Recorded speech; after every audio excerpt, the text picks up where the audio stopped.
the timing couldn't have been worse, I would say, to start out, because just when you start out, just when you want to kind of go out and, tell people about your product, everything's shut. Yeah. You can't even travel anymore. Yeah. So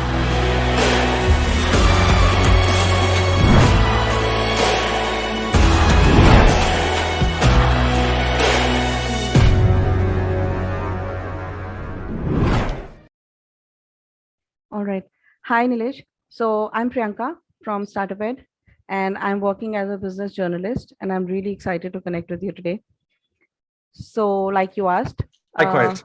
our aim is to democratize entrepreneurship worldwide, and we are providing smart, intelligent solutions for joint venture development problems faced by the entrepreneurs in the ecosystem. So basically, market network for startup ecosystems, which has entrepreneurs, student entrepreneurs, founders, investors, as well as incubators. So we also have our own e-magazine, which is going to be relaunched soon as the Startupedia media buzz. So we would like to know your journey and share it with the youth of the nation. So I would want you to start with a little bit about yourself, a little bit of introduction from your side. Sure. So yeah, my name is Neelesh. I'm the co-founder and the CEO of Akadasia. We are a mission-driven business that aims to empower educators everywhere. Okay. I mean, this is not my first startup. I've been involved in 4 other startups before this, Okay. and I've had 3 failures and 1 success. Sorry, my mistake. 3 exits, 1 failure, and this is my 5th startup. Yeah, so that's a very quick background. But my main background is primarily in media, technology, and education. That's where I come from. Yeah. Okay. So can you tell us any influences that have stayed with you in your initial years of education? I think there's a lot of people who've influenced me, but the 2, I would say, most important people that have influenced me a lot, not just in my education years, but even now, for that matter. The first one is, of course, my father. I've learned a lot from him, in terms of life skills, and that has kind of really kind of helped me navigate the business world in a very good way, I would say. And the second one would be, of course, Steve Jobs. I've always admired Steve Jobs, and the tenacity and the perseverance that he had displayed when he was, in fact, not the CEO of Apple, but he was the CEO at Next Computers at that point. So both my father and Steve Jobs have been huge influences on me in the way I've shaped up, and of course in the work that I'm doing today. Great. Okay. So I would like to ask you a little bit about your business. So what is the key idea of your business? What is it that excited you, and how did you start, and what strived you that you wanted to start this? The thing is, before I started Akadasia, I was working with Singapore Polytechnic, which is one of the bigger polytechnics here in Singapore. Okay. In fact, they're the oldest and the single largest polytechnics here. Okay. I was their founding director for their entrepreneurship center. Okay. And at that point, part of my KPI was to build an entrepreneurship education program and bring it across ASEAN, which I did. Okay. And in fact, we grew with that program to be the single largest entrepreneurship education program across ASEAN at that point. But during that time, when I was traveling, I realized the urgent need to look at digital education. Right. This is, of course, pre-COVID. And pre-COVID, we at Singapore Poly were using learning management systems, back then. I mean, we've been using learning management systems for years. But when I was traveling around the region, I realized that a lot of schools did not have access to learning management systems at that point. Right. So, when I started, my questioning about, why can't you, have a learning management system, because it makes things a lot more easier for learners as well. Right. The answer I got was that these systems are very expensive, and certainly they were. I mean, Blackboard Canvas, Moodle. Back then, they were extremely pricey for an average school to kind of deploy on their campus. And moreover, most of these platforms were in English. And that's a huge challenge when, especially, I mean, in India, for example, if you start looking at the public schools, Right. not all public schools are, delivering education in English. There are a lot of, regional languages which are being taught. There is Hindi medium schools and Marathi medium schools and so on and so forth. Right. So then the question arises is then, what happens to equity? How come the English schools get learning management systems, and what happens to all these other schools which can't, deliver education in English? So I basically quit at that point to start up Akadasia to build a learning management platform, Okay. which would address those gaps, to make it very affordable, number one, and to make it available in different languages. So this was in 2019, still pre-COVID. In fact, it was November 2019. So just when Yes. COVID Right. was breaking out in that sense. Right. Right. And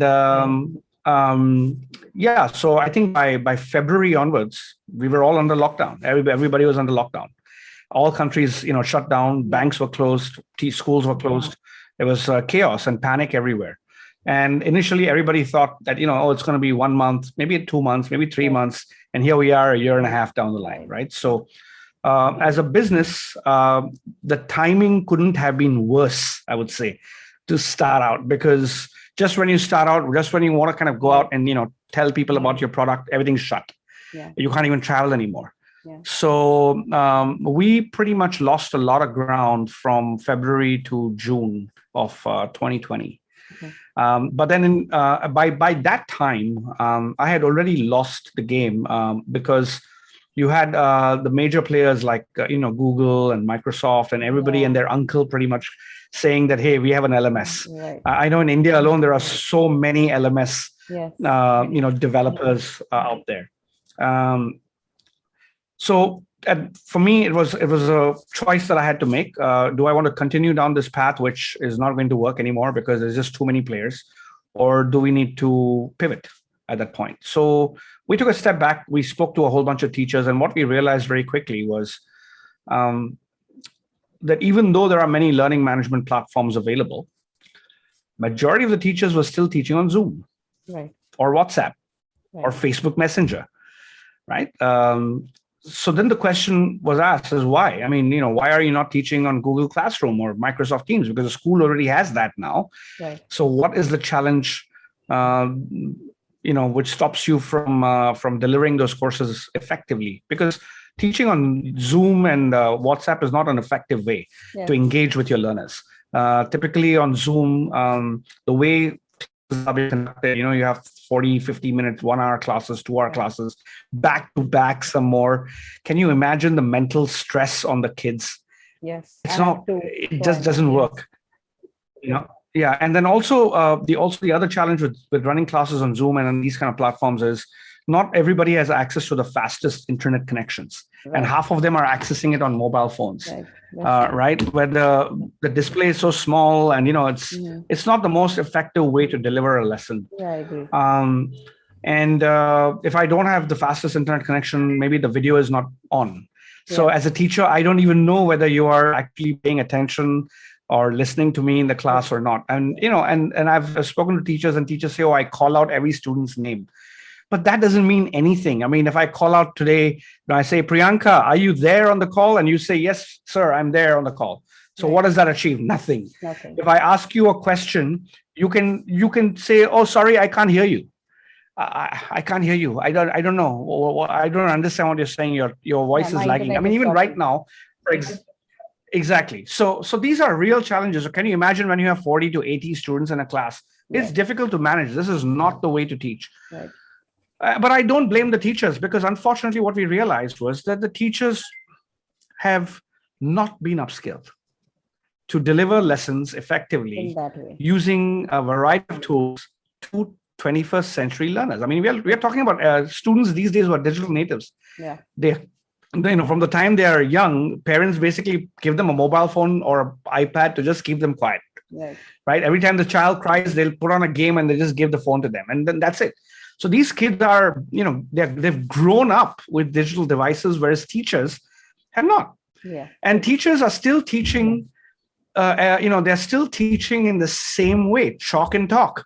I write down on the blackboard, I tell you this is what it is. And, if you ask too many questions, I will tell you, don't ask me questions, just follow what I do. That is, a lot of the teachers are actually still doing that. I wouldn't say all, but a lot. Yes. Right? There are, of course, many progressive teachers who've actually moved beyond that. All kudos to them. But there are also teachers who are still stuck in that chalk and talk routine. Maybe they've migrated from chalk and talk to PowerPoint and talk routine, right? But that's not the way you teach the current generation, because if you look at it, this generation is going to ask you point blank, why should I come to school when I can find all the information on YouTube and Google? Sure. What is it about? Why do I need to come to the school? What is it that I cannot learn on the internet today? Right. I mean, that's a valid question, Yes. right? So that's what got us thinking, and we pivoted at that point to focus only on teachers, and we changed our vision, our mission, everything, and we were basically razor sharp focused to support teachers in every which way possible. And thus we are here today. We've basically have substantial traction now. We are global. We're in about 35 countries. We have more than 1,000 teachers on the platform, and we support them in a variety of ways, all the way from learning to earning. So yeah, that's basically the core thing about the business and why we do it. And why we do it primarily because I think teaching is the most important profession in the world. Yeah. Without teachers, you have no other professions, sure. Right? Sure. And if we look at the future of work, where we do not even know what jobs will exist or not exist in the future, true. Right? In this environment, if we do not support the teachers today, how do you expect our teachers to deliver courses which help our learners get employed in the future? It's not going to happen. Mm-hmm. So teachers definitely need to be supported, and that's what we do, and we are fully committed to that. And empowering educators everywhere is our mission statement. It's everywhere. We are very proud of that mission, and we like to shout it out loud for everybody that we are here to empower educators. Yeah, so that's really great. That's really something really great that you're doing. It's really nice. All right, and also you mentioned that you have like different languages on your platform. So can you just tell me how many, and just top of the list languages that you have? So at the moment, apart from English, we are fully compliant with Hindi, with Bahasa Indonesia, with Vietnamese, Filipino, those are the main languages at the moment. And then as and how we grow into newer markets, we're looking to kind of expand into Malay, into Mandarin, into Tamil, Cambodian, Thai, all these kind of languages. Yeah. Okay. All right. So my next question is that what do you think? What is your perception of entrepreneurship, and what is that essential? What is the requirement of a person who realizes that, okay, I want to be an entrepreneur? So what is it that is required to become an entrepreneur? I think the first thing I would say that is required to be an entrepreneur is hunger. Right. I think a lot of people will probably tell you passion or an idea or whatever, but for me, it's always about the hunger. How hungry are you? Because passion will only get you from so far. When you start out, you're very passionate about it because it's a new idea, everything's right. new, and you kind of. But once that newness wears out, then when the real challenges start coming towards you as a founder, that's where the hunger kicks in, and you need to have that hunger right from day one. How hungry are you for success? How hungry are you to really solve the issue for your stakeholder? If you're not very hungry, and it's not about hunger about the money. It's not. This is the pet peeve I have with entrepreneurship is, a lot of founders say, "Oh, I want to be rich. I want to start up my own company because I want to be my own boss and I want to be a millionaire." And it's sad to kind of see those kind of statements because I I think entrepreneurship has been glamorized too much. We always hear about the news stories about how this particular company raised $1 million or $1 billion or $1 billion, and they exited, and the founder is buying a bungalow or a car or whatever. Right. And that's very glamorization. That's basically glamorizing the whole entrepreneurship industry in that sense. Right. I think if anybody's trying to get into entrepreneurship because of that, it's the wrong reasons, and they'll never be successful. They need to have hunger. They need to have purpose. And they need to have a real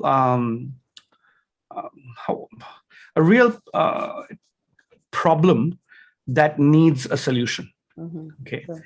And it has to be a real problem. It can't be a problem like, for example, I cannot wake up, in the morning. So, my alarm, I can't use my alarm. It doesn't wake me up. So I want to, kind of invent a device that will allow me to wake up on time and attend my meeting. That's a nonsense problem. And I see a lot of these kind of things as well, right? Or they will say, I want to have a platform which will basically help freelancers find jobs. I mean, there are a million platforms like that. How are you going to differentiate yourself? But what is your purpose? What is the main purpose behind what you're starting? I think if you don't know that, if you're not hungry, you're not going to be successful in entrepreneurship. Yeah. That's true. That's true.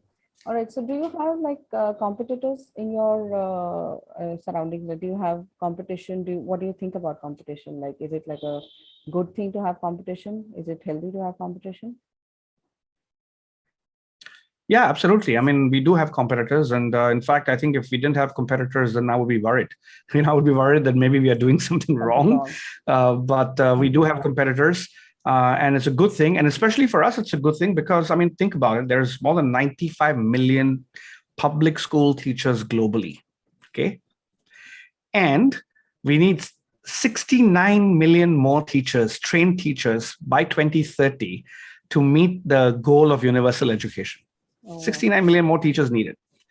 Okay. We are Acadasia. We're one company.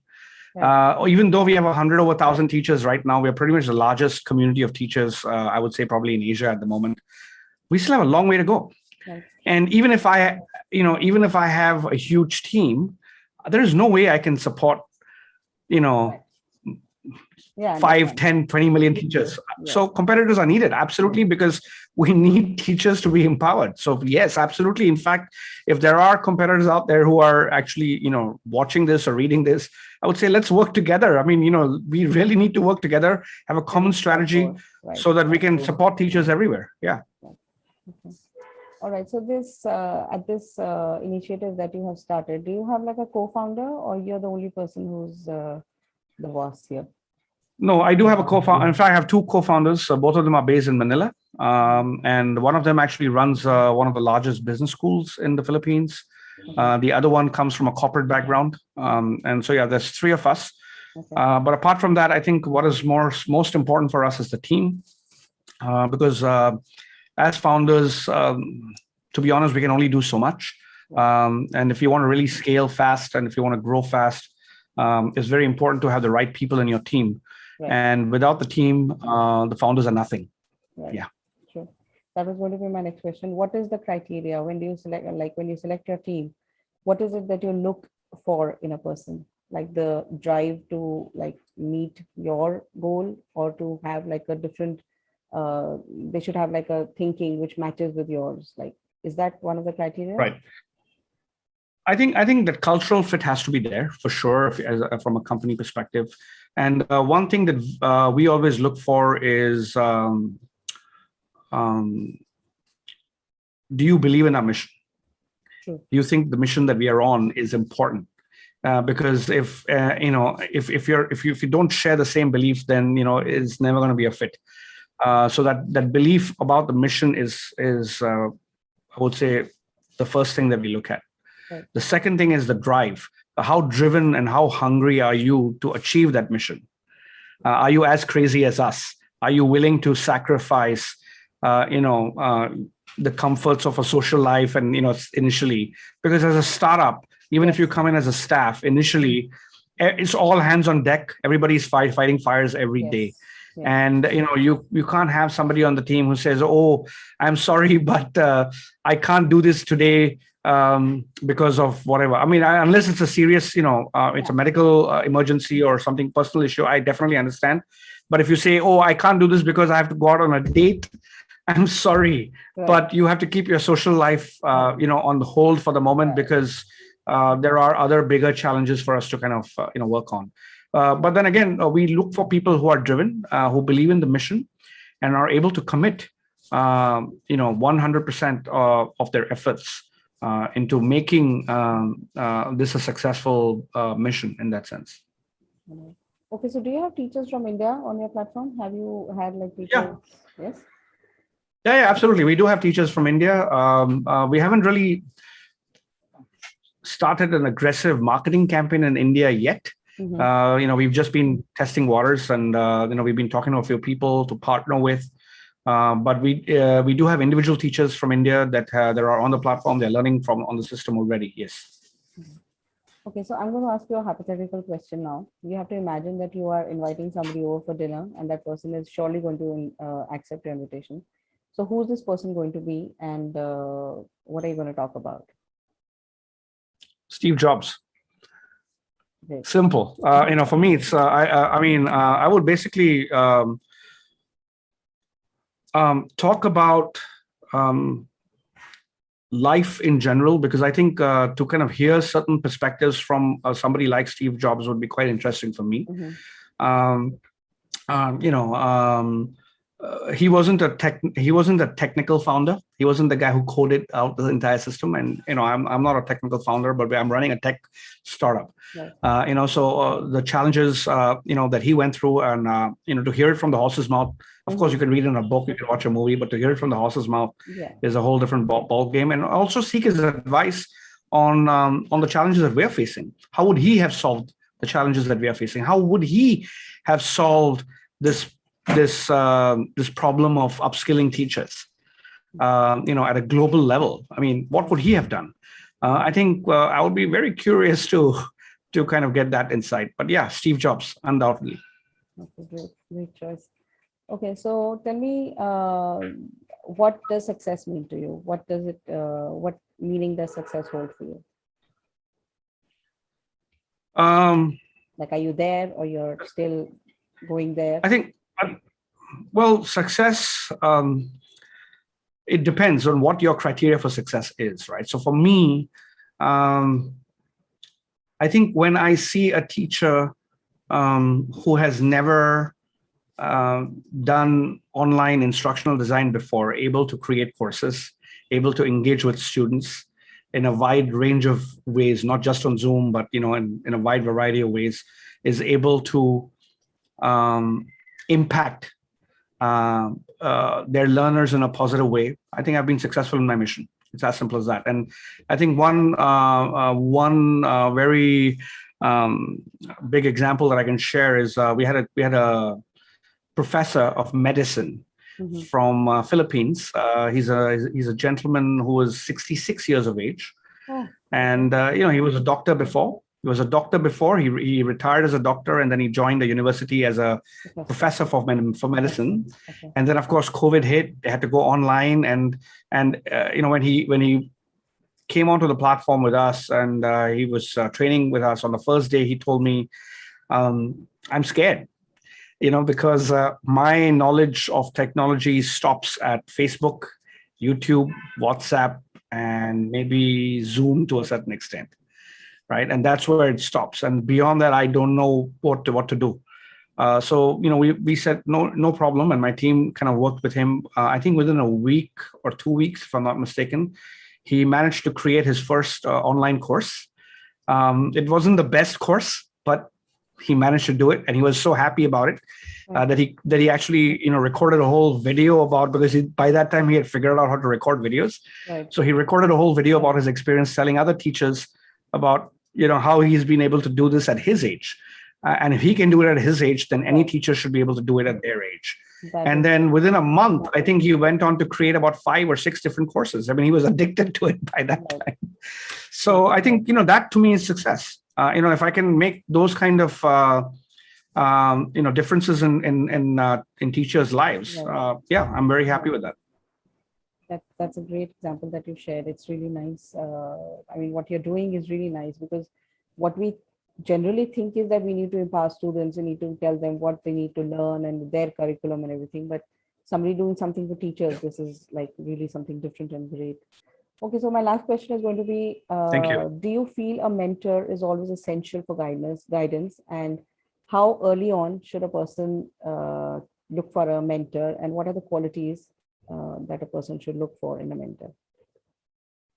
I think mentorship is important at all the times. In fact, as early as you can get a mentor, better. In fact, I would say a lot of kids out there, if they're reading this or if they're watching this, they already have a mentor in the family, the parent, Right. the father or the mother.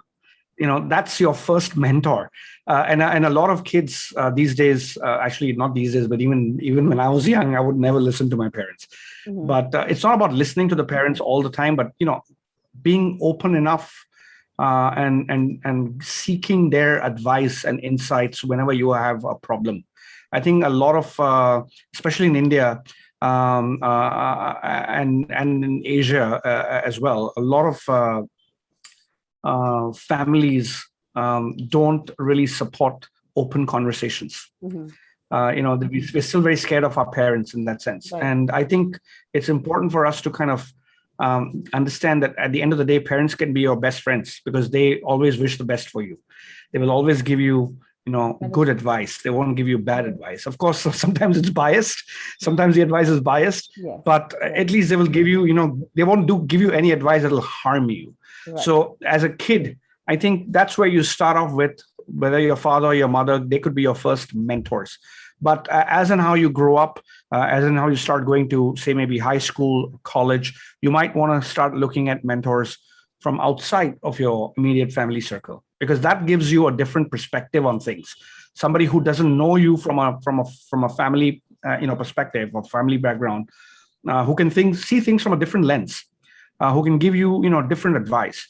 But at the same time, I think it's I would advise the younger generation, when they're looking to get a mentor, it's important to kind of find out what is it that the mentor can bring on the table. Because I see a lot of mentors out there who basically don't really do anything. They're not willing to spend time with the student. A mentor should be able to spend time, and that should be clearly highlighted right at the beginning, where maybe it's 30 minutes, maybe it's 1 hour a week, or maybe 1 hour every 2 weeks, whatever it is, whatever the schedule is. But there should be some time set, and there should be agendas set for every meeting. It shouldn't be like, let's go meet and have a cup of tea and do chit chat about movies and that's it. That's not what mentoring is all about. Or if you have a problem and if you go and tell a mentor, how do I solve this, and he just gives you some random advice which you can easily Google on the internet, that's not what a mentor should be doing. Mentor should be really looking out for the mentee. They should be available to the mentee, at all times. And I'll give you an example of a couple of students that I've mentored. So I have this one particular student. Anytime he has a problem, even today, even after he's graduated, he's running his own business now. Even today, if he has a problem, he comes and has a chat with me. In fact, we go on a walk every morning on Saturdays. So that's our time. Every Saturday morning, we do a 45-minute walk together as mentor and mentee. And throughout the walk, we are, he's telling me, okay, I've got this problem. What do I do? And and now it's even gotten to a point where, because I'm a startup founder myself, I will share some challenges that I'm facing with him as well, and try to get his advice and from a different perspective, like because from a youth perspective, what do you think? How would you react to this? So that is very important. I think a mentor-mentee relationship is very good to have. But for mentors, if they want to be mentors, they need to be able to commit time. If not, they should not get into it, because you're literally kind of playing with somebody's life in that sense. Right. So basically, they should be able to share their experiences with the mentee. Yeah, absolutely. And I think the other thing is, Also, it's important if somebody can find a mentor who also brings the international perspective or a regional perspective. I think that really helps in the long term, because especially now with globalization and internationalization, it's always important for young founders to have that mindset on how can I take my business and make it go global. It's not just about running a business in India alone. I know India is a huge market, but I think you need to be ambitious enough to say, okay, I will do well in India, but how can I conquer the rest of the world as well? So that international mindset, that globalized, on the perspective, global perspective is important, and the only way a young student can actually get that is from a mentor, who has that mindset, who can kind of influence the student in the right way. Yeah. So great. I had a great time, Neelesh. It was really, really inspiring speaking to you today. And I really like what you're doing. It's really great. And I hope Thank you you. can just reach the number that you had mentioned by 2030. So let's hope we can connect Yeah, again. And if you have any questions for us, we're absolutely. always there. Sure. Thank you for watching the video. We hope you enjoyed it. Hit the like button and turn on the notifications so that you never miss an update. And do subscribe to the channel for more such freshly brewed content. Thank you.